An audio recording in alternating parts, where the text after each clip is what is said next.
നമ്മൾ ജോഗ്രഫിയിലെ സിലബസിൽ പറഞ്ഞിട്ടുള്ള പ്രധാനപ്പെട്ട ഒരുവിധം ടോപ്പിക്കുകളെല്ലാം നമ്മൾ കവർ ചെയ്തിട്ടുണ്ട്. നമ്മുടെ സിലബസിൽ എക്കണോമിക്സിൽ കൊടുത്തിട്ടുള്ള പ്രധാനപ്പെട്ട എല്ലാ ടോപ്പിക്കുകളും നമ്മൾ കവർ ചെയ്യുകയാണ്.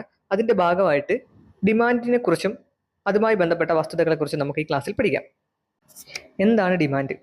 നമുക്കിപ്പോൾ മാർക്കറ്റിൽ ഒരു സാധനം അവൈലബിൾ അല്ല എങ്കിൽ നമ്മൾ ആ സാധനം കിട്ടാനില്ല എന്ന് പറയും.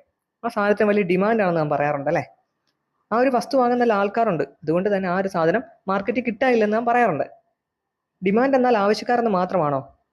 അല്ല, ഒരു വസ്തുവിനോടുള്ള അതിയായ ആഗ്രഹം, ആ സാധനം സ്വന്തമാക്കണം എന്നൊരു ആഗ്രഹം, അതിയായ ആഗ്രഹം, ഡിസയർ, അതിനെ നമുക്ക് എന്ത് പറയാം? ഡിമാൻഡ് എന്ന് പറയാം. ഒരാൾക്ക് ഒരു സൈക്കിൾ വാങ്ങണമെന്ന് ആഗ്രഹമുണ്ട്, ഡിസയർ ആഗ്രഹമുണ്ട്, പക്ഷെ എന്തില്ല? എബിലിറ്റി ഇല്ല, പണമില്ല. എന്നാൽ മറ്റൊരാൾക്ക് എന്തുണ്ട്? കയ്യിൽ നല്ല കാശുണ്ട്, സൈക്കിൾ വാങ്ങാനുള്ള പണം അയാളുടെ കയ്യിലുണ്ട്, പക്ഷെ അയാൾക്ക് എന്തില്ല? ആഗ്രഹമില്ല. കാരണം അയാൾക്ക് സൈക്കിൾ വാങ്ങേണ്ടതൊക്കെ കഴിഞ്ഞു, ആ സമയം കഴിഞ്ഞു. അയാൾക്ക് ഒരു ബൈക്ക് വാങ്ങാനാണ് ആഗ്രഹം. അപ്പോൾ അയാൾക്ക് എന്തില്ല? ഡിസയർ ഇല്ല അല്ലേ? ആഗ്രഹമില്ല. പക്ഷെ അയാൾക്ക് എന്തുണ്ട്? എബിലിറ്റി ഉണ്ട്, കഴിവുണ്ട്. ആ സാധനം, ആ സൈക്കിൾ വാങ്ങാനുള്ള കഴിവ് അയാൾക്കുണ്ട്. അതുപോലെ എന്തുണ്ട്? വില്ലിങ്നെസ്സും ഉണ്ട്, സന്നദ്ധതയുണ്ട്. പക്ഷെ അയാൾക്ക് എന്തില്ല? ആഗ്രഹമില്ല, ഡിസയർ ഇല്ല. അപ്പോൾ ഡിമാൻഡ് എന്ന് പറഞ്ഞാൽ എന്താണ്? Demand means desire backed by ability and willingness to pay for a commodity.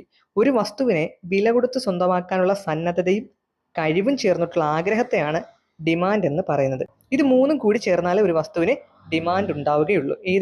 ഏതൊക്കെ മൂന്ന് കാര്യങ്ങൾ? ഡിസയർ ആഗ്രഹം, എബിലിറ്റി ടു പേ വില കൊടുക്കാനുള്ള കഴിവ്, വില്ലിങ്നെസ് ടു പേ അല്ലെങ്കിൽ പ്രൈസ്. ഇനി ഒരു വസ്തുവിന്റെ ഡിമാൻഡിനെ സ്വാധീനിക്കുന്ന ഘടകങ്ങൾ എന്തെല്ലാമാണെന്ന് നോക്കാം. ഒന്നാമതായിട്ട് പറയുന്നത് പ്രൈസ് ആണ്, വിലയാണ്. ഏതൊരു സാധനത്തിന്റെയും ഡിമാൻഡിനെ സ്വാധീനിക്കുന്ന ഏറ്റവും പ്രധാനപ്പെട്ട ഘടകം എന്ന് പറയുന്നത് എന്താണ്? ആ സാധനത്തിന്റെ വിലയാണ്, പ്രൈസ് ആണ്. ഒരു വസ്തുവിന്റെ വില കൂടിക്കഴിഞ്ഞാൽ അതിന്റെ ഡിമാൻഡിന് എന്ത് സംഭവിക്കും? ഡിമാൻഡ് കുറയും അല്ലേ? ആ ഒരു ബേസിക് ആയിട്ടുള്ള കാര്യം നമ്മൾ മനസ്സിലാക്കിയിരിക്കണം. നമുക്കറിയാം, നമ്മളിപ്പോൾ ഒരു ആപ്പിൾ വാങ്ങാൻ കടയിൽ ചെല്ലുകയാണ്. ആപ്പിളിന് 1 കിലോയ്ക്ക് 50 രൂപയുള്ളെങ്കിൽ നമ്മൾ എന്ത് ചെയ്യും? ആപ്പിൾ നമ്മൾ 2-3 കിലോ മേടിക്കും അല്ലേ? 1 കിലോ വാങ്ങാൻ പോകുന്ന ആളാണെങ്കിൽ തന്നെ 3 കിലോ വാങ്ങിച്ചുകൊണ്ട് പോകും. അതേസമയം ആപ്പിളിന് 250 രൂപയാണെങ്കിലോ നമ്മൾ ചിലപ്പോൾ അത് വാങ്ങില്ല. അല്ലെങ്കിൽ 1 കിലോ വാങ്ങാൻ വന്ന ആളാണെങ്കിൽ 1/2 കിലോ ഒക്കെ വാങ്ങിക്കൊണ്ട് പോകും അല്ലേ? അപ്പോൾ അങ്ങനെയാണ്, ഒരു വസ്തുവിൻ്റെ വില കൂടിക്കഴിഞ്ഞാൽ എന്താണ്? അതിൻ്റെ ഡിമാൻഡ് കുറയുകയാണ് ചെയ്യുന്നത്. അതുകൊണ്ട് തന്നെ ഒരു വസ്തുവിൻ്റെ വിലയും അതിൻ്റെ ഡിമാൻഡും തമ്മിൽ എന്തായിരിക്കും? എപ്പോഴും വിപരീത ബന്ധമായിരിക്കും ഉള്ളത്. ആ ഒരു നെഗറ്റീവ് റിലേഷൻ ആയിരിക്കും ഉള്ളത്. ആ ഒരു കാര്യം നമ്മൾ മനസ്സിലാക്കുക. ഇപ്പോൾ ഒരു വസ്തുവിൻ്റെ വിലയും അതിൻ്റെ ഡിമാൻഡും നമ്മൾ എപ്പോഴും എന്തായിരിക്കും? ഒരു നെഗറ്റീവ് റിലേഷൻ അല്ലെങ്കിൽ ഒരു വിപരീത ബന്ധമായിരിക്കും ഉണ്ടാവുക. ഡിമാൻഡിനെ കുറിച്ച് പഠിക്കുമ്പോൾ ലോ ഓഫ് ഡിമാൻഡ് അറിഞ്ഞിരിക്കണം, ചോദന നിയമം അറിഞ്ഞിരിക്കണം. ഒരു വസ്തുവിൻ്റെ വിലയും അതിൻ്റെ ഡിമാൻഡ് തമ്മിലുള്ള വിപരീത ബന്ധത്തെയാണ് നാം എന്ത് പറയുന്നത്? ചോദന നിയമം എന്ന് പറയുന്നത്. ലോ ഓഫ് ഡിമാൻഡ് എന്ന് പറയുന്നത് ഒരു വസ്തുവിൻ്റെ വിലയും അതിൻ്റെ ഡിമാൻഡും തമ്മിലുള്ള വിപരീതമായ ഈ ബന്ധത്തെയാണ് നമ്മൾ എന്ത് പറയുന്നത്? ചോദന നിയമം അല്ലെങ്കിൽ ലോ ഓഫ് ഡിമാൻഡ് എന്ന് പറയുന്നത്. അപ്പോൾ ഒരു വസ്തുവിൻ്റെ ഡിമാൻഡിനെ സ്വാധീനിക്കുന്ന ഘടകങ്ങളാണ് നമ്മൾ പറഞ്ഞുകൊണ്ടിരുന്നത്. രണ്ടാമത്തെ ഘടകമാണ് ഉപഭോക്താവിൻ്റെ വരുമാനം. നമ്മൾ എം എന്നാണ് അതിനെ സൂചിപ്പിക്കുന്നത്. പ്രൈസിനെ നമ്മൾ പി എന്ന് സൂചിപ്പിച്ചതുപോലെ ഉപഭോക്താവിൻ്റെ വരുമാനത്തെ എം എന്ന ലെറ്റർ കൊണ്ടാണ് നമ്മൾ സൂചിപ്പിക്കുക. ഇൻകം ഓഫ് ദി കൺസ്യൂമർ എന്നാണ് ഈ എം കൊണ്ട് ഉദ്ദേശിക്കുന്നത്. അതായത് ഉപഭോക്താവിൻ്റെ വരുമാനം എങ്ങനെയാണ് ഒരു വസ്തുവിൻ്റെ ഡിമാൻഡിനെ സ്വാധീനിക്കുന്നത്? ഉപഭോക്താവിൻ്റെ വരുമാനത്തിൻ്റെ അടിസ്ഥാനത്തിൽ വസ്തുക്കളെ പ്രധാനമായിട്ട് നമുക്ക് രണ്ടായിട്ട് തിരിക്കാൻ പറ്റും. സാധാരണ വസ്തുക്കൾ അല്ലെങ്കിൽ നോർമൽ ഗുഡ്സ്, തരംതാണ വസ്തുക്കൾ അല്ലെങ്കിൽ ഇൻഫീരിയർ ഗുഡ്സ്. ഈ സാധാരണ വസ്തുക്കളുടെ കാര്യം എടുക്കുമ്പം ഉപഭോക്താവിൻ്റെ വരുമാനവും സാധനങ്ങളുടെ ഡിമാൻഡും തമ്മിൽ, സാധനങ്ങളുടെ ചോദനവും തമ്മിൽ ഒരു പോസിറ്റീവ് റിലേഷൻ ആയിരിക്കും ഉള്ളത്. ആ ഒരു കാര്യം നമ്മൾ മനസ്സിലാക്കണം. അതായത് ഉപഭോക്താവിൻ്റെ വരുമാനം കൂടുമ്പോൾ ആ വസ്തുവിൻ്റെ ഡിമാൻഡും കൂടുന്നു. ഉപഭോക്താവിൻ്റെ വരുമാനം കുറഞ്ഞാൽ, ഇൻകം കുറഞ്ഞാൽ ആ വസ്തുവിൻ്റെ ഡിമാൻഡും എന്ത് സംഭവിക്കുന്നു? കുറയുന്നു. അതായത് നമ്മൾ കണ്ടതാണ്, ലോക്ക്ഡൗൺ സമയത്തൊക്കെ ആളുകൾക്കൊക്കെ ജോലിയൊക്കെ പോയില്ലേ? ഗൾഫിലുള്ളവർക്ക് ജോലി പോയിട്ട് നാട്ടിൽ വന്നു നിന്നു, നാട്ടിലുള്ളവർക്ക് തന്നെ ജോലിയൊന്നും ഇല്ലായിരുന്നു. ആ സമയത്ത് നമ്മുടെയൊക്കെ വരുമാനം കുറഞ്ഞു. അപ്പോൾ നമ്മൾ എന്ത് ചെയ്തു?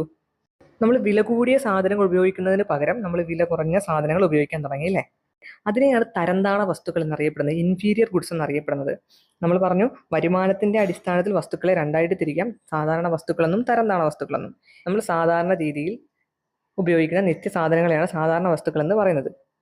അതൊരു പോസിറ്റീവ് റിലേഷൻ ആയിരിക്കും ഉള്ളതെന്ന് പറഞ്ഞല്ലേ? ഉപഭോക്താവിൻ്റെ വരുമാനം കൂടുമ്പോൾ വസ്തുവിൻ്റെ ഡിമാൻഡും കൂടുന്നു.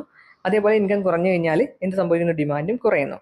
ഈ തരംതാണ വസ്തുക്കൾ എന്ന് പറഞ്ഞാൽ ഉപഭോക്താവിന്റെ വരുമാനം കുറവുള്ള സമയത്ത് ഉപഭോക്താവ് തരംതാണ വസ്തുക്കൾ ഉപയോഗിക്കുന്നു. ഉദാഹരണം പറഞ്ഞു കഴിഞ്ഞാൽ ക്വാളിറ്റി കുറഞ്ഞ ഭക്ഷ്യവസ്തുക്കൾ ഉപയോഗിക്കുന്നു. അതുപോലെ തന്നെ ക്വാളിറ്റി കുറഞ്ഞ തുണികൾ നമുക്ക് അത്യാവശ്യം നല്ല വരുമാനമുള്ള സമയത്ത് നമ്മൾ എന്ത് ചെയ്യുന്നു, ബ്രാൻഡഡ് ഷർട്ടൊക്കെ ഇടുവാണെങ്കിൽ നമുക്ക് വരുമാനം ഇല്ലാതാവുകയാണ് അല്ലെങ്കിൽ കുറയുകയാണെങ്കിൽ എന്ത് ചെയ്യുന്നു, നമ്മൾ ക്വാളിറ്റി കുറഞ്ഞ ഷർട്ട്സ് അല്ലെങ്കിൽ ക്വാളിറ്റി കുറഞ്ഞ വസ്ത്രങ്ങളൊക്കെ നമ്മൾ ഉപയോഗിക്കാറുണ്ട് അല്ലേ. ഉപഭോക്താവ് വരുമാനം കുറയുമ്പോൾ എന്ത് ചെയ്യുന്നു, തരംതാണ വസ്തുക്കൾ ഉപയോഗിക്കുന്നു. വരുമാനം കൂടുതലായിരുന്നെങ്കിൽ തരംതാണ വസ്തുക്കളുടെ ഡിമാൻഡ് എന്ത് ചെയ്യുമായിരുന്നു, കുറയുമായിരുന്നു. അതുകൊണ്ട് തന്നെ തരംതാണ വസ്തുക്കൾ അല്ലെങ്കിൽ ഇൻഫീരിയർ ഗുഡ്സിന്റെ റിലേഷൻ എപ്പോഴും നെഗറ്റീവ് ആയിരിക്കും. ഒരു നെഗറ്റീവ് റിലേഷൻ ആയിരിക്കും ഉള്ളത്. കാരണം എന്താണ്, ഉപഭോക്താവിന്റെ വരുമാനം കുറയുമ്പോൾ എന്ത് ചെയ്യുന്നു, തരംതാണ വസ്തുക്കൾ ഉപഭോക്താവ് ഉപയോഗിക്കുന്നു അല്ലേ. ഉപഭോക്താവിന് വരുമാനം കൂടുതലായിരുന്നെങ്കിൽ തരംതാണ വസ്തുക്കളുടെ ഡിമാൻഡ് എന്തുമായിരുന്നു, കുറയുമായിരുന്നു. ഒരു വസ്തുവിന്റെ ഡിമാൻഡിനെ സ്വാധീനിക്കുന്ന മൂന്നാമത്തെ ഘടകമാണ് അനുബന്ധ സാധനങ്ങളുടെ വില. ഇതിനെ നമ്മൾ PR എന്നാണ് സൂചിപ്പിക്കുക. PR എന്ന് പറഞ്ഞാൽ പ്രൈസ് ഓഫ് റിലേറ്റഡ് ഗുഡ്സ് എന്നാണ്. പ്രൈസ് ഓഫ് റിലേറ്റഡ് ഗുഡ്സ്, അനുബന്ധ സാധനങ്ങളുടെ വില. ഈ അനുബന്ധ സാധനങ്ങളുടെ വിലയെ നമുക്ക് രണ്ടായിട്ട് തിരിക്കാം. സബ്സ്റ്റിറ്റ്യൂട്ട് ഗുഡ്സും കോംപ്ലിമെന്ററി ഗുഡ്സ് എന്നും നമുക്ക് രണ്ടായിട്ട് തിരിക്കാം. സബ്സ്റ്റിറ്റ്യൂട്ട് ഗുഡ്സ് എന്ന് പറഞ്ഞാൽ എന്താണ്, പകരം ഉപയോഗിക്കുന്ന വസ്തുക്കളാണ് അല്ലേ. ഒരു വസ്തു ഇല്ലെങ്കിൽ നമുക്ക് മാറ്റി വാങ്ങിക്കാവുന്ന സാധനങ്ങളെയാണ് നാം സബ്സ്റ്റിറ്റ്യൂട്ട് ഗുഡ്സ് എന്ന് പറയുന്നത് അല്ലേ. ഇപ്പോൾ ഒരു ടീച്ചർ ഇല്ലെങ്കിൽ നമ്മൾ എന്ത് ചെയ്യുന്നു, ആ ടീച്ചറിന് പകരം സബ്സ്റ്റിറ്റ്യൂട്ട് ആയിട്ട് ക്ലാസ്സിൽ കയറുന്നതിനെയാണ് നമ്മൾ സബ്സ്റ്റിറ്റ്യൂട്ട് എന്ന് സാധാരണ പറയാറല്ലേ. അപ്പോൾ സബ്സ്റ്റിറ്റ്യൂട്ട് ഗുഡ്സ് എന്ന് പറയുന്നത് എന്താണ്, ഒരു വസ്തു ഇല്ലെങ്കിൽ അതിന് പകരം നാം ഉപയോഗിക്കുന്ന വസ്തുക്കളെയാണ് സബ്സ്റ്റിറ്റ്യൂട്ട് ഗുഡ്സ് എന്ന് പറയുന്നത്. ഇപ്പോൾ ചായയും കോഫിയും, ചായ ഇല്ലെങ്കിൽ നമ്മൾ എന്ത് ചെയ്യുന്നു, കോഫി കുടിക്കുന്നു അല്ലേ. ചെരുപ്പ്, അതുപോലെ തന്നെ ഷൂ, ചെരുപ്പില്ലെങ്കിൽ നമ്മൾ ഷൂ ഉപയോഗിക്കും. അല്ലെങ്കിൽ ഒരു മഴക്കാലം വന്നു കഴിഞ്ഞാൽ ഷൂ ഇടാൻ നമുക്ക് പറ്റില്ല, അപ്പോൾ നമ്മൾ എന്ത് ചെയ്യുന്നു, ചെരുപ്പ് ഉപയോഗിക്കുന്നു അല്ലേ. ഈ സബ്സ്റ്റിറ്റ്യൂട്ട് ഗുഡ്സ് എങ്ങനെയാണ് ഡിമാൻഡിനെ സ്വാധീനിക്കുന്നത്? ഇപ്പം നമ്മൾ ഒരു കടയിൽ ചായ കുടിക്കാൻ കയറി, ചായക്ക് 5 രൂപ ആണ്, കോഫിക്ക് 5 രൂപ ആണ്. നമ്മൾ ഇഷ്ടമുള്ളത് കുടിക്കും അല്ലേ, ചായ അല്ലെങ്കിൽ കോഫി നമ്മൾ കുടിക്കും. ഇനി നമ്മൾ മറ്റൊരു ദിവസം ആ കടയിൽ കയറുമ്പോൾ ചായക്ക് 10 രൂപ, കോഫിക്ക് 5 രൂപ, നമ്മൾ ഇത് കുടിക്കും, കോഫി കുടിക്കും അല്ലേ. ചിലർ ചായ തന്നെ കുടിക്കും. എങ്കിലും പൊതുവേ ഉള്ളൊരു കാര്യം പറഞ്ഞാണ്, ആളുകൾ എന്ത് ചെയ്യാറുണ്ട്, ചായക്ക് 10 രൂപ കൂടി എന്ന് പറഞ്ഞിട്ട് എന്ത് കുടിക്കാറുണ്ട്, കോഫി കുടിച്ചാലും മതി. ചിലർ കോഫി കുടിക്കാത്തവരാണെങ്കിൽ ചിലപ്പം ചായ തന്നെ കുടിച്ചേക്കും. ചായയും കോഫി ഏതെങ്കിലും മതിയെന്നുള്ളവർ എന്ത് ചെയ്യും, ചായക്ക് പകരം കോഫി കുടിക്കാറുണ്ട്. കാരണം എന്താണ്, ചായക്ക് വില കൂടി. അപ്പോൾ എന്താണ്, ചായക്ക് വില കൂടിയ സമയത്ത് ചായയുടെ ഡിമാൻഡ് കുറഞ്ഞു, അപ്പോൾ കോഫിക്ക് ഡിമാൻഡ് കൂടി. കോഫിയുടെ വിലയിൽ മാറ്റമുണ്ടോ? ഇല്ല, കോഫിയുടെ വിലയിൽ മാറ്റമില്ല. ഉപഭോക്താവിൻ്റെ വരുമാനത്തിൽ മാറ്റമുണ്ടോ? ഉപഭോക്താവിൻ്റെ വരുമാനത്തിൽ മാറ്റമില്ല. നമ്മുടെ വരുമാനത്തിൽ മാറ്റമില്ല, കോഫിയുടെ വിലയിലും മാറ്റമില്ല. കോഫിക്ക് എന്ത് കൂടി, ഡിമാൻഡ് കൂടി. ഡിമാൻഡ് കൂടാൻ കാരണം എന്താണ്, ചായക്ക് വില കൂടിയതുകൊണ്ട്. അപ്പം ഈ അനുബന്ധ സാധനങ്ങളുടെ വില എന്തിനെ സ്വാധീനിച്ചു, ഡിമാൻഡിനെ, ഒരു വസ്തുവിന്റെ ഡിമാൻഡിനെ സ്വാധീനിച്ചു. അപ്പോൾ ഒരു വസ്തുവിന്റെ ഡിമാൻഡിനെ സ്വാധീനിക്കുന്ന ഘടകങ്ങൾ എന്തെല്ലാം നമ്മൾ പറഞ്ഞു, പ്രൈസ് പറഞ്ഞു അല്ലേ, വില പറഞ്ഞു, അതായത് ഒരു സാധനത്തിന്റെ വില. അതുപോലെ തന്നെ ഉപഭോക്താവിന്റെ വരുമാനം അല്ലേ, ഇൻകം ഓഫ് ദി കൺസ്യൂമർ പറഞ്ഞു. അതിനെ നമുക്ക് രണ്ടായിട്ട് തിരിക്കാം, സാധാരണ വസ്തുക്കളെന്നും തരംതാണ വസ്തുക്കളും, നോർമൽ ഗുഡ്സും ഇൻഫീരിയർ ഗുഡ്സും പറഞ്ഞു. അതുപോലെ തന്നെ അനുബന്ധ സാധനങ്ങളുടെ വില, substitute goods and complementary goods. Complementary goods എന്ന് പറഞ്ഞാൽ പൂരക വസ്തുക്കൾ എന്ന് പറയും. ഒരാവശ്യം നിറവേറാൻ 2 വസ്തുക്കൾ ആവശ്യമായിട്ട് വരുന്നതിനെയാണ് പൂരക വസ്തുക്കൾ എന്ന് പറയുന്നത്. ആ ഒരു വേർഡിൽ തന്നെ ഉണ്ടല്ലേ, പൂരക വസ്തുക്കൾ. കോംപ്ലിമെന്ററി ഗുഡ്സ്, ഒരാവശ്യം നിറവേറാൻ 2 വസ്തുക്കളും അത്യാവശ്യമായിട്ട് വരുന്നതിനെയാണ് പൂരക വസ്തുക്കൾ എന്ന് പറയുന്നത്. ഇപ്പം നമുക്കറിയാം പേനയും മഷിയും അല്ലെ. പേന ഉപയോഗിക്കാൻ എന്ത് വേണം, മഷി വേണം. അതുപോലെ പെട്രോള്, കാർ ഓടണമെങ്കിൽ എന്ത് വേണം, പെട്രോൾ അല്ലെങ്കിൽ ഡീസൽ വേണം. അപ്പൊ പെട്രോളിനോ ഡീസലിനോ ഒക്കെ വില കൂടിക്കഴിഞ്ഞാൽ എന്ത് സംഭവിക്കും, കാറിന്റെ വിലയിലും മാറ്റം വരാറുണ്ട് അല്ലേ. അപ്പം കോംപ്ലിമെന്ററി ഗുഡ്സ് അല്ലെങ്കിൽ പൂരക വസ്തുക്കൾ എന്തിന് ഉദാഹരണമായിട്ട് നമുക്ക് പറയാം, ഒരു വസ്തുവിന്റെ ഡിമാൻഡിനെ സ്വാധീനിക്കുന്ന ഘടകമായിട്ട് പറയാം. അപ്പൊ അനുബന്ധ സാധനം എന്ന് പറഞ്ഞാൽ PR എന്നാണ് നമ്മൾ സൂചിപ്പിക്കുക, പ്രൈസ് ഓഫ് റിലേറ്റഡ് ഗുഡ്സ്. അപ്പൊ ഇത്തരം റിലേറ്റഡ് ഗുഡ്സിന്റെ പ്രൈസ് എന്തിനെ സ്വാധീനിക്കുന്നുണ്ട്, ഡിമാൻഡിനെ സ്വാധീനിക്കുന്നുണ്ട് അല്ലേ. ഇനി 4ാമത്തെ പ്രധാനപ്പെട്ട ഒരു ഘടകമാണ് അഭിരുചി അല്ലെങ്കിൽ ടേസ്റ്റ് എന്ന് പറയുന്നത്. ടേസ്റ്റ്, അഭിരുചി, ഇതിനെ T എന്നാണ് സൂചിപ്പിക്കുക. അതായത് നാം സ്ഥിരമായിട്ട് ഒരു സാധനം തന്നെ കഴിച്ചു കഴിഞ്ഞാൽ അതിനോടുള്ള അഭിരുചി നമുക്ക് കുറയാറുണ്ട് അല്ലേ. അങ്ങനെ കുറഞ്ഞു കഴിഞ്ഞാൽ ആ വസ്തുവിന്റെ ഡിമാൻഡിനും കുറവ് സംഭവിക്കാം. ടേസ്റ്റ് കൂടിയാൽ ഡിമാൻഡ് കൂടാം. ഇപ്പം നമ്മൾ സ്ഥിരം ആപ്പിൾ കഴിക്കുകയാണ്, സ്ഥിരമായിട്ട് ആപ്പിൾ കഴിക്കുന്ന ആൾക്ക് സ്ഥിരം കഴിക്കുമ്പോൾ എന്താണ്, മടുപ്പാവും അല്ലേ. അപ്പോൾ ആപ്പിളിന് വേറെ എന്ത് കഴിക്കാമെന്ന് വിചാരിക്കുന്നു അയാൾ, സബർജല്ലി കഴിക്കാമെന്ന് വിചാരിക്കുന്നു. അപ്പോൾ ആപ്പിളിന് ഡിമാൻഡ് കുറഞ്ഞു, സബർജല്ലിക്ക് എന്ത് സംഭവിച്ചു, ഡിമാൻഡ് കൂടി. അപ്പോൾ ഒരാളുടെ ടേസ്റ്റ് അല്ലെങ്കിൽ അഭിരുചിയിൽ എന്ത് സംഭവിക്കുന്നു, ഡിമാൻഡിൽ മാറ്റം സംഭവിക്കുന്നു. അപ്പോൾ ഡിമാൻഡിനെ സ്വാധീനിക്കുന്ന ഘടകങ്ങൾ, ഒരു വസ്തുവിന്റെ ഡിമാൻഡിനെ സ്വാധീനിക്കുന്ന ഘടകങ്ങൾ എന്തെല്ലാമാണ് നമ്മൾ പറഞ്ഞത്, പ്രൈസ് പറഞ്ഞു, ഉപഭോക്താവിന്റെ വരുമാനം പറഞ്ഞു, അനുബന്ധ സാധനങ്ങളുടെ വില പറഞ്ഞു, അഭിരുചി പറഞ്ഞു അല്ലേ. ഇത്രയും കാര്യങ്ങൾ നമ്മൾ പറഞ്ഞതുമായിട്ട് ബന്ധപ്പെട്ട് നമുക്ക് ഡിമാൻഡ് ഫംഗ്ഷന്റെ സമവാക്യം എന്താണെന്ന് നോക്കാം. ഈ ഒരു ഇക്വേഷൻ നമ്മളൊന്ന് മനസ്സിലാക്കി വെച്ചേക്കണം. അതായത് നമ്മൾ ഇത്രയും പറഞ്ഞ കാര്യങ്ങളുമായിട്ട് ബന്ധപ്പെട്ടുകൊണ്ടാണ്. Q is equal to F into P P R M T. Q is equal to quantity of demand ആണ്. എഫ് എന്ന് പറഞ്ഞാൽ ഫംഗ്ഷൻ ആണ്, ഫംഗ്ഷൻ പ്രവർത്തനങ്ങളാണ്. എന്തിൻ്റെ എല്ലാം പ്രവർത്തനമാണ് എഫ് വഹിക്കുന്നത്? പി പ്രൈസ് അല്ലേ, അതേപോലെ P R price of related goods, M എന്ന് പറഞ്ഞാൽ income of the consumer, T എന്ന് പറഞ്ഞാൽ ടേസ്റ്റ്. അപ്പോൾ ഇതെല്ലാം കൂടെ വെച്ചുകൊണ്ട് നമുക്ക് ഡിമാൻഡ് ഫംഗ്ഷൻ ഒരു ഇക്വേഷൻ ആണിത്. ക്യൂ എന്ന് പറഞ്ഞാൽ ക്വാണ്ടിറ്റി ഓഫ് ഡിമാൻഡ്, എഫ് എന്ന് പറഞ്ഞാൽ ഫംഗ്ഷൻ ആണ് എന്തിൻ്റെ എല്ലാം price, price of related goods, income of the consumer, T എന്ന് പറഞ്ഞാൽ ടേസ്റ്റ്. ഇനി നമുക്ക് ചോദന വക്രം അല്ലെങ്കിൽ ഡിമാൻഡ് കർവ് എന്താണെന്ന് നോക്കാം. ഒരു സാധനത്തിന്റെ വിലയും അതിന്റെ ഡിമാൻഡും തമ്മിലുള്ള വിപരീത ബന്ധം കാണിക്കുന്ന വക്രത്തിനെയാണ് നമ്മൾ ഡിമാൻഡ് കർവ് എന്ന് പറയുന്നത്. എന്താണ് ഡിമാൻഡ് എന്ന് പറഞ്ഞു, ഇനി ഡിമാൻഡ് കർവ് ആണ് പറഞ്ഞത്. ഒരു സാധനത്തിന്റെ വിലയും അതിന്റെ ഡിമാൻഡും തമ്മിലുള്ള വിപരീത ബന്ധം കാണിക്കുന്ന വക്രത്തിനെയാണ് എന്ത് വിളിക്കുന്നത്? ഡിമാൻഡ് കർവ് എന്ന് വിളിക്കുന്നത്. ഇവിടെ ഒരു കർവ് കാണിച്ചിരിക്കുന്നുണ്ടോ? ഇവിടെ എക്സ് ആക്സിൽ ഡിമാൻഡ് ആണ് കൊടുത്തിരിക്കുന്നത്, ചോദനമാണ് കൊടുത്തിരിക്കുന്നത്. വൈ ആക്സിൽ എന്താണ് കൊടുത്തിരിക്കുന്നത്? പ്രൈസ് ആണ് അല്ലെങ്കിൽ വിലയാണ് കൊടുത്തിരിക്കുന്നത്. എക്കണോമിക്സിൽ എപ്പോഴും വില അല്ലെങ്കിൽ പ്രൈസ് എവിടെ ആയിരിക്കും കൊടുക്കുന്നത്? വൈ ആക്സിസിലായിരിക്കും കൊടുക്കുക. ആ ഒരു കാര്യം മനസ്സിലാക്കുക. പ്രൈസ് എപ്പോഴും വൈ ആക്സിസിലായിരിക്കും വരിക എന്ന് മനസ്സിലാക്കുക. ഇവിടെ ഡി ഡി എന്ന് പറയുന്നത് എന്താണ്? ഡിമാൻഡ് കർവാണ്. ഡിമാൻഡ് കർവ് അല്ലെങ്കിൽ ചോദന വക്രമാണ് ഡി ഡി എന്ന് പറയുന്നത്. ഇതിന്റെ ഷേപ്പ് എന്ന് പറയുന്നത് എപ്പോഴും എന്തായിരിക്കും? ഒരു ഡൗൺവേർഡ് സ്ലോപ്പിംഗ് ആയിരിക്കും അല്ലേ? ഒരു ഡൗൺവേർഡ് സ്ലോപ്പിംഗ് ആയിരിക്കും ഇതിന്റെ ഷേപ്പ് എന്ന് മനസ്സിലാക്കുക. അതായത് ഇടത് നിന്ന് വലത്തേക്ക് താഴേക്ക് ചരിഞ്ഞ ആകൃതി ആയിരിക്കും ഇതിനുണ്ടായിരിക്കുക. ഇങ്ങനെ ഒരു കർവ് വരാൻ കാരണം എന്തായിരിക്കും? പ്രൈസും ഡിമാൻഡും തമ്മിൽ ഒരു ഇൻവേഴ്സ് റിലേഷൻ ആയതുകൊണ്ടാണ് ഇങ്ങനെ ഒരു കർവ് വരാൻ കാരണം, അല്ലെങ്കിൽ ഇത്തരത്തിലൊരു ഷേപ്പ് ആ ഒരു കർവിന് വരാൻ കാരണം. നമുക്കറിയാം പ്രൈസ് കൂടിക്കഴിഞ്ഞാൽ എന്ത് സംഭവിക്കും?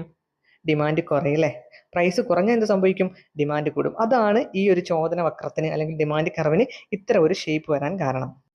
അതുപോലെ തന്നെ ലീനിയർ ഡിമാൻഡ് കർവുമായി ബന്ധപ്പെട്ട് നമ്മൾ പഠിക്കുമ്പോൾ ലീനിയർ ഡിമാൻഡ് എന്താണെന്ന് നമ്മൾ മനസ്സിലാക്കി വെക്കുക. ഡിമാൻഡ് കർവ് ഒന്നുകിൽ ഒരു സ്ട്രെയിറ്റ് ലൈൻ ആയിരിക്കാം, അല്ലെങ്കിൽ ഒരു സ്ട്രെയിറ്റ് ലൈൻ അല്ലാതെ ഒരു നേർരേഖ അല്ലാതെയും വരാം. അതിനെയാണ്, അതായത് ഇത്തരത്തിലൊരു ഡിമാൻഡ് കർവ് സ്ട്രെയിറ്റ് ലൈനായിട്ട് വരുന്നതിനെയാണ് നമ്മൾ ലീനിയർ എന്ന് പറയുന്നത്. ലീനിയർ ഡിമാൻഡ് എന്ന് പറഞ്ഞാൽ കർവ് എങ്ങനെയായിരിക്കും? ഒരു സ്ട്രെയിറ്റ് ലൈൻ ആയിട്ടായിരിക്കും വരുന്നത്. അതിനെയാണ് നമ്മൾ ലീനിയർ എന്ന് പറയുന്നത്. ഈ ലീനിയർ ഡിമാൻഡ് കർവിന് ഒരു ഇക്വേഷൻ ഉണ്ട്, അത് നമ്മളിന്ന് മനസ്സിലാക്കി വെച്ചേക്കണം. Q is equal to A minus B P. Q is equal to A minus B P. ഇതാണ് ലീനിയർ ഡിമാൻഡിന്റെ കർവിന്റെ ആ ഒരു ഇക്വേഷൻ എന്ന് നമ്മൾ മനസ്സിലാക്കുക. ക്യൂ ഈസ് ഈക്വൽ ടു നമ്മൾ ആൾറെഡി പറഞ്ഞാണ് ക്വാണ്ടിറ്റി ഓഫ് ഡിമാൻഡ് ആണ് ക്യൂ എന്ന് പറയുന്നത്.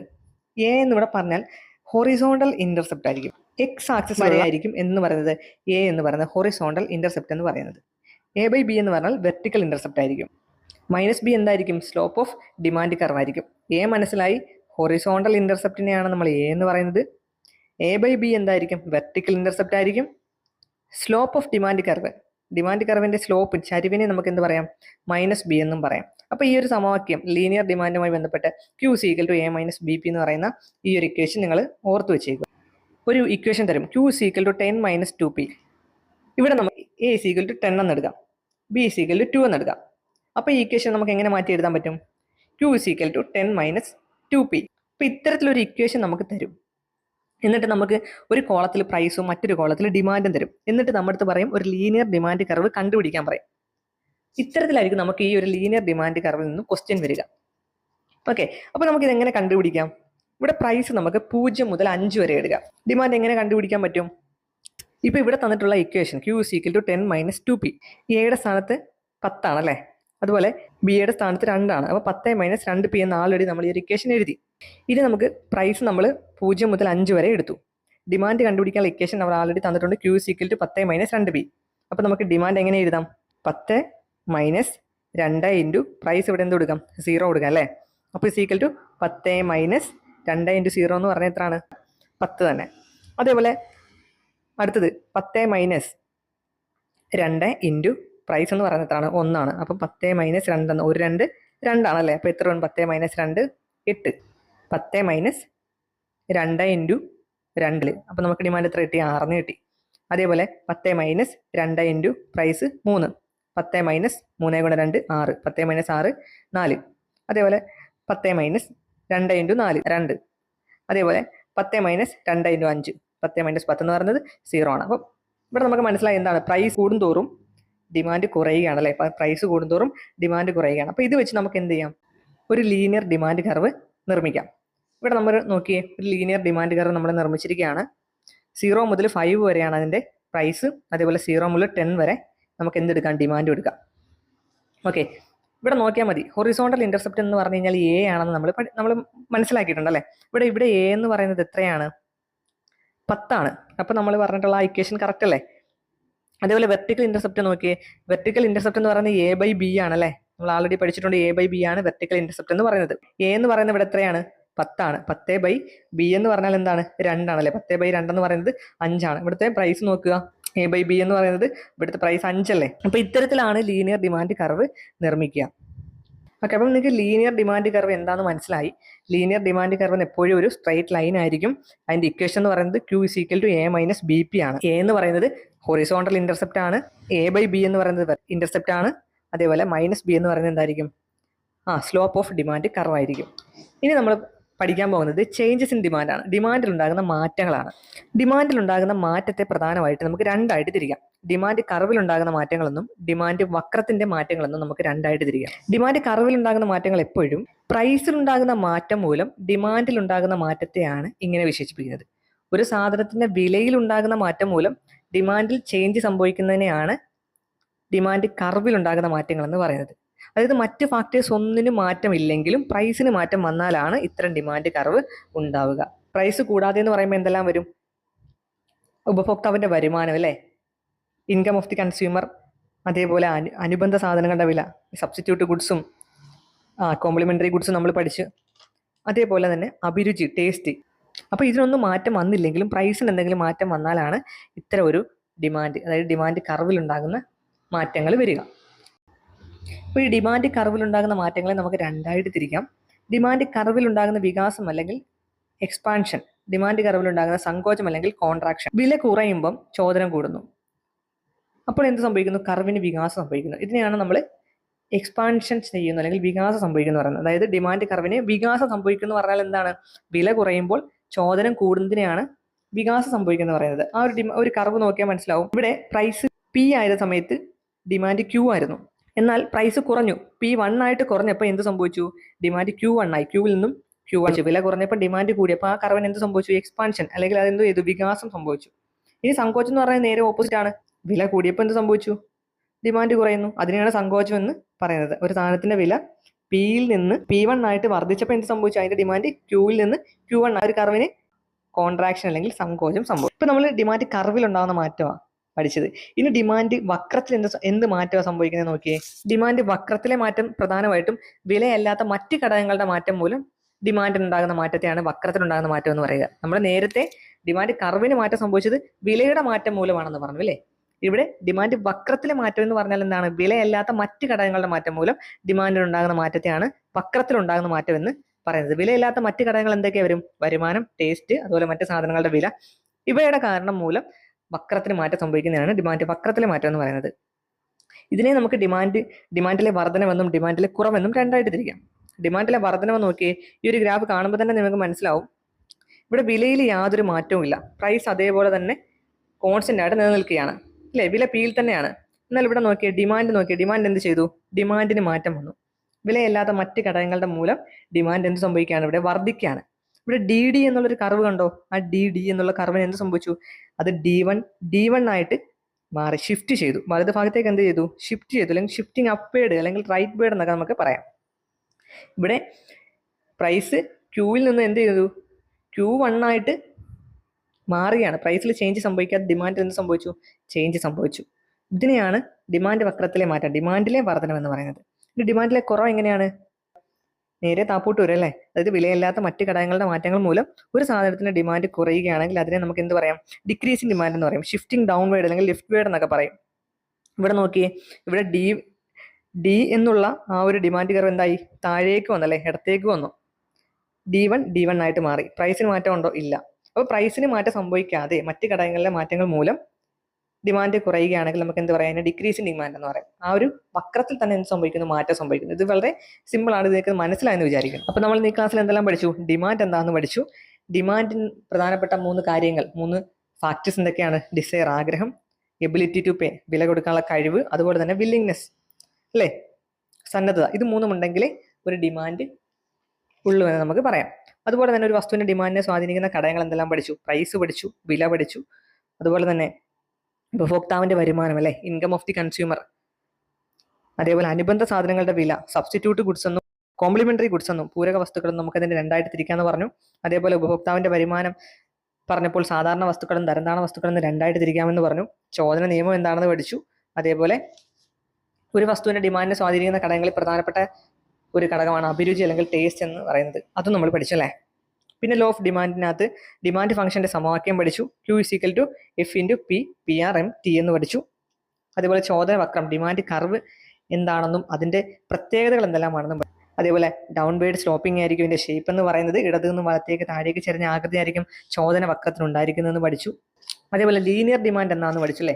ഡിമാൻഡ് കർവ് സ്ട്രെയിറ്റ് ലൈൻ ആയിട്ടിരിക്കുന്നതിനാണ് ലീനിയർ ഡിമാൻഡ് എന്ന് പറയുന്നത് നമ്മൾ പറഞ്ഞു. അതിന്റെ ഇക്വേഷൻ പഠിച്ചു അല്ലേ. Q = A - BP. A എന്ന് പറഞ്ഞാൽ ഹൊറിസോണ്ടൽ ഇന്റർസെപ്റ്റ് എന്നും വെർട്ടിക്കൽ ഇന്റർസെപ്റ്റിന് നമുക്ക് A/B എന്നും -B എന്ന് പറഞ്ഞാൽ സ്ലോപ്പ് ഓഫ് ഡിമാൻഡ് കർവ് ആയിരിക്കും നമ്മൾ പഠിച്ചു. അതുമായി ബന്ധപ്പെട്ടുകൊണ്ട് ലീനിയർ ഡിമാൻഡ് കർവ് എങ്ങനെ കണ്ടുപിടിക്കാമെന്നും നമ്മൾ പഠിച്ചു.